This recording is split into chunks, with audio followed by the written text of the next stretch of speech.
Madame, mademoiselle, monsieur, bienvenue à Métro News. Voici les principaux titres qui seront développés aujourd'hui. Le retour des casques bleus de l'ONU devrait être une première étape pour rétablir la paix en Haïti, selon le secrétaire général de l'Organisation des États américains OEA, Luis Almagro. Arrestation de 9 présumés bandits membres du gang 400 Mawozo à Léogane. Les présumés criminels étaient à bord d'un petit voilier. Célébration ce vendredi de la Journée internationale de la jeunesse. Le thème de cette année, la solidarité intergénérationnelle, créer un monde pour tous les âges, nous dit l'ONU.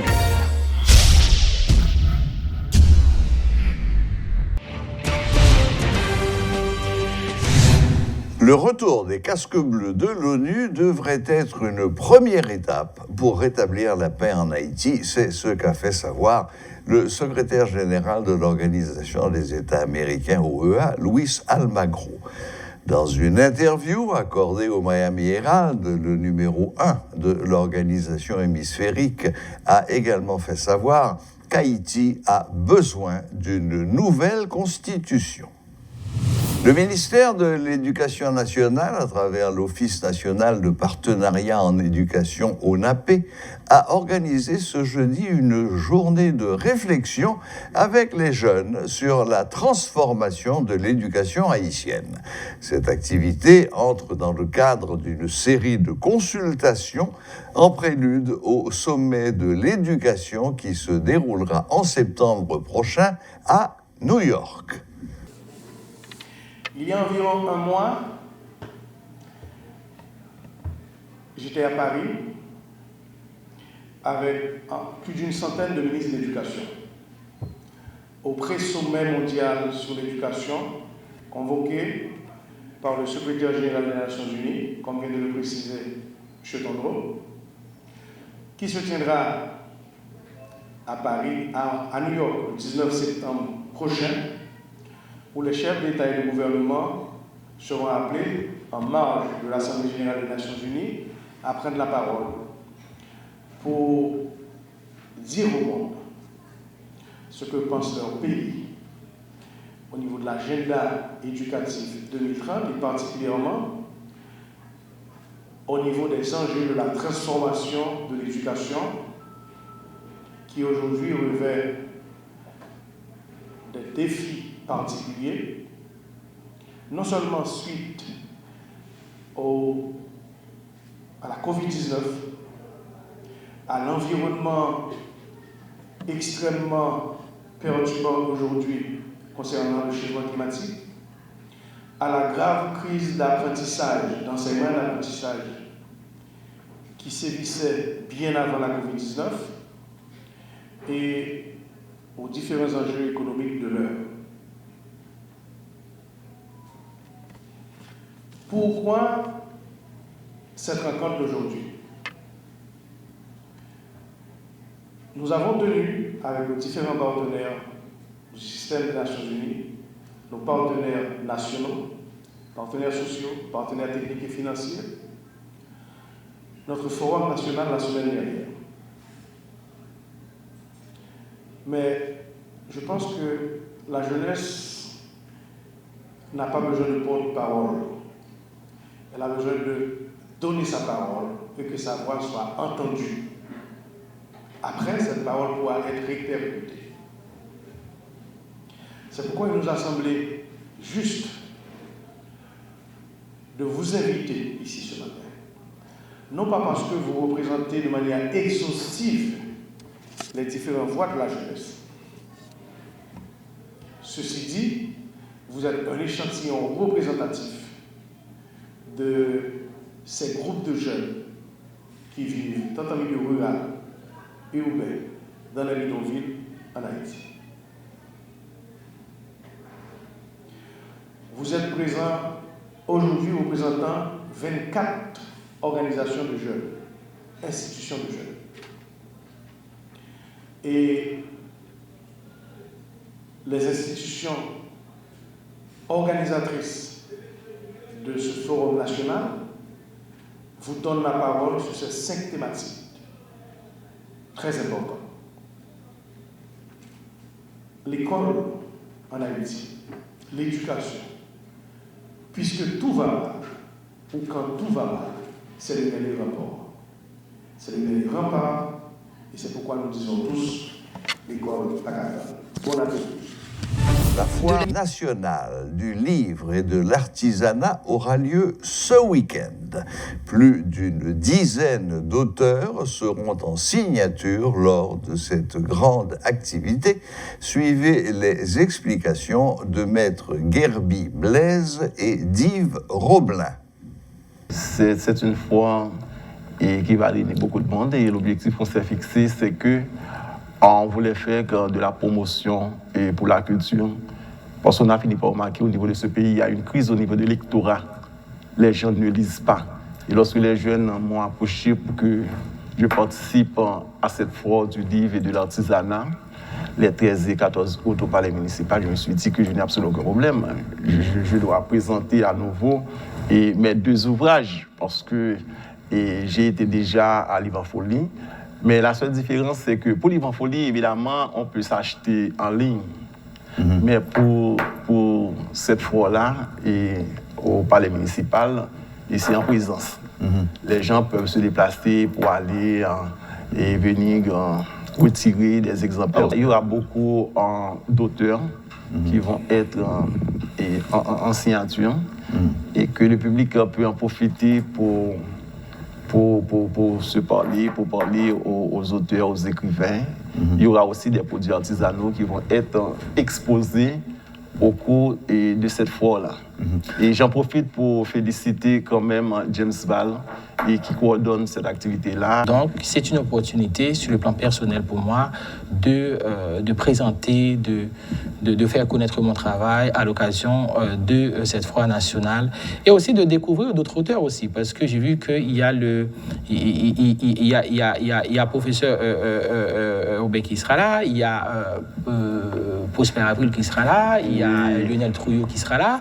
Donc, c'est-à-dire que moi, j'aurai l'opportunité de découvrir d'autres auteurs. Une nouvelle occasion qui réunit les écrivains. Effectivement, donc une nouvelle occasion qui réunit... L'Agence des États-Unis pour le développement international, USAID, annonce le lancement officiel de l'activité dénommée « Continuité de l'apprentissage » On continue à apprendre. Au cours des 5 prochaines années, l'activité Continuité de l'apprentissage, COL, s'adressera à plus de 25 000 étudiants haïtiens en soutenant le développement d'un système éducatif plus résilient qui offre un accès ininterrompu à une éducation de base, sûre et de qualité, malgré les interruptions dues aux catastrophes naturelles telles que les ouragans et les stress d'origine humaine tels que l'insécurité qui peuvent empêcher les étudiants d'aller en classe. Le chargé d'affaires des États-Unis, AI, Eric Strohmayer, a affirmé, je cite, « L'activité de continuité de l'apprentissage montre une fois de plus que le gouvernement américain croit en la promotion de l'éducation comme pierre angulaire d'une Haïti plus résiliente. » Fin de citation. L'activité COL travaillera avec 170 écoles dans les départements de l'Ouest, du Sud, de la Grande-Anse, du Nord et du Nord-Est, avec l'objectif donc d'atteindre plus de 25 000 élèves de la première à la 4e année et plus de 1500 enseignants et administrateurs scolaires. La Journée internationale de la jeunesse, c'est ce 12 août. À cette occasion, le ministère de la Jeunesse, des Sports et de l'Action civique a organisé une activité autour du thème « Solidarité intergénérationnelle, créer un monde pour tous les âges ». L'occasion pour le ministère de remettre des plaques d'honneur à des jeunes et à des institutions pour leur contribution dans la société haïtienne. En cette journée du 12 août, qui nous réunit pour célébrer la Journée internationale de la jeunesse, je suis partagée entre 2 sentiments. la joie de constater l'enthousiasme qui vous anime pour échanger sur diverses thématiques et évoquer les problématiques du secteur et l'affliction devant le tableau sombre des réalités de notre jeunesse aujourd'hui. Plus que jamais, nous sommes face à de grands défis. La société tout entière, les forces vives de la nation doivent agir vite pour relever les nombreux défis relatifs à la promotion et l'épanouissement de notre jeunesse.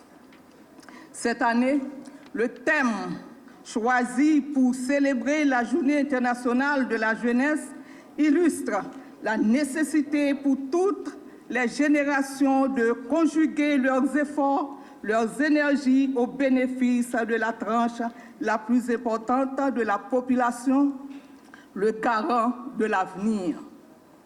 Mesdames, Messieurs, permettez que je sois la porte-parole de la jeunesse haïtienne en cette circonstance pour exposer ses aspirations et ses attentes les plus essentielles. La jeunesse de mon pays a besoin de formation professionnelle, personnelle, interpersonnelle, universitaire, financière, technologique, morale et civique. La jeunesse de mon pays a besoin de meilleurs cadres pour faciliter son implication dans la construction d'une nouvelle Haïti. La jeunesse de mon pays mérite des espaces attrayants de loisirs qui respectent sa dignité. La jeunesse de mon pays mérite l'encadrement financier des élites pour entreprendre des activités managériales. La jeunesse de mon pays a besoin d'emploi, sans qu'elle soit obligée de recourir à l'indécence. La jeunesse de mon pays a besoin de services de santé de qualité adaptés à son portefeuille. D'une manière générale, notre jeunesse mérite un meilleur cadre de vie. Jeune pays d'Haïti, je ne suis pas venu là aujourd'hui pour me faire faux promesses dans l'objectif politique. Je viens lancer un appel pour la paix, sérénité, unité, parce que l'exécution projet social dans un cadre global, développement durable, dans le bénéfice de nous tous, demander sécurité dans un pays stable. Investir dans les jeunes, mettre sur pied des campagnes de socialisation dans les quartiers populaires sont, entre autres, des pistes de solutions pour éradiquer l'insécurité dans le pays proposées par des jeunes responsables d'organisations à l'occasion de la Journée internationale de la jeunesse. Interrogé par une équipe de Radio-Télé Métropole, il déplore que l'insécurité qui sévit dans le pays les ait affectés à plusieurs niveaux. Leurs déplacements sont très limités et ils ne peuvent plus se rendre à l'université régulièrement. Ce problème ne sera jamais résolu sans une volonté des autorités du pays, affirme-t-il. La situation paysanne a un impact non seulement psychologique, mais li affecté vie sociale et vie associative. Non. Donc ça fait que, comme c'est nous-mêmes comme jeunes, nous vivons dans incapacité, non seulement pour nous bouger, pour nous faire activité, et aussi pour nous, comme si il était un état d'esprit qui est stable, qui permet que nous-mêmes, productifs et avancer dans la situation les gens là. Et bon, nous pas sans savoir que qu'on y a là, en fait, nous limiter dans l'action, nous limiter en termes de déplacement. Je dis à la pas lever que me dit me faire activité par exemple Carrefour, je ne veux pas déplacer pour me dire me descendre dans la ville, de côté me faire activité, me aller Bel Air. Et pendant que en fait, en quelque sorte, l'essence même de vie, en fait, ça n'a fait dans l'association, c'est ça, c'est aller dans les quartiers défavorisés, garder qui jeunes, surtout dans cette question de prévention de l'école juvénile, pour nous voir qui jeunes capables de réduire question ça. Mais l'on pas qu'à déplacer, là que c'est gang, c'est le banditisme, et aussi l'État qui est responsable d'ailleurs. Bon, je me demande est-ce que l'État connaît sa capacité. Donc ça, je pense que et pas grand jeune dans le pays ça, je dis à la qui a dit que la situation n'est pas affectée. Et à cause de l'insécurité, on sait côté où tu as envie d'aller ou pas aller, obligé de courir à la caillou, ou bien par exemple, on va dire une activité et le temps pour aller ou doit retourner la caillou avant li trop tard. Et puis ça vient cause tout à cause de insécurité et gain problème dans la rue toujours gain manifestation.